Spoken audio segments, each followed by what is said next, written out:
Sekarang kita nak review bag Jenny Blackpink. Yang ini Jenny Blacklist. Saya dah cakap apa dengan Rabi? Saya dah cakap apa? Saya tidak mahu ada apa-apa. Jenny pun sama. Saya break dengan Lisa sebab Jenny try nak ngorak saya. Lepas tu saya accept Jenny. Bukan sebab bag pumpkin tadi. Itu salah satu sebab lah. Dia accumulate lah. Faham tak? Saya accumulate. Berapa lama apa tu? 2 hari ke? 2 hari. Jom bos tengok bag yang pertama daripada Jenny Blackpink. Weh, gila Jenny Blackpink. Ni Jenny Blacklist tengah tengok bag Jenny Blackpink. Ini bukan saya bagi. Ini bukan. Oh, bukan. Bukan. So, korang kalau nak shopping ataupun jual handbag dan juga Rolex, DM kita sekarang. bye! So yang ini adalah Chanel 25. Harga dalam RM27,000 sahaja. Kamu tahu tak kenapa bag ni bukan saya bagi? Kenapa? Murah sangat. Not your level. Not my level, So, bro. Saya level macam Lisa tadi lah, basically. Yang RM600,000. Dia nak juga bag yang sama. Dia cakap, Cipapa dia cakap macam tu dengan saya. Nasib baik je diorang dua tak faham bahasa kita. Kalau diorang faham. Macam ni lah. Kalau kamu tak, saya tanya je dia. Saya okey.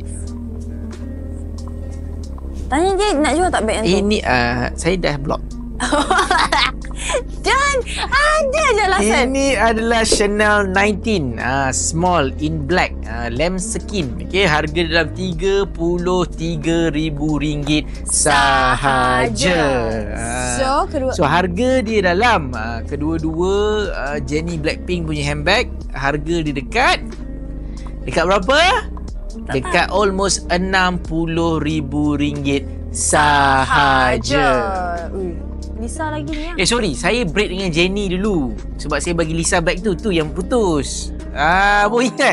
Banyak sangat. Biasalah. Ni, wife kat rumah macam mana tunggu? Kau balik sekarang. Kau tunggu. Wife saya dia ada nama-nama sensitif ke. Yang ni Jenny dia okey. Saya tahu siapa. Saya tahu siapa. Siapa? Siapa nama perempuan yang kat ni? Siapa yang free hair tu? Astaghfirullahalazim. Teruskan. Yang comel-comel tu. Dah. Kat. Yang Sudah. Huawei punya tu kan? Sudah. Teruskan. Huawei punya duta. Jom shopping dan jual melalui Icon Lux. Jimat sehingga 70%, installment serendah RM5 sehari. Jual dan konsign item anda dengan kami. Cepat, DM kita sekarang.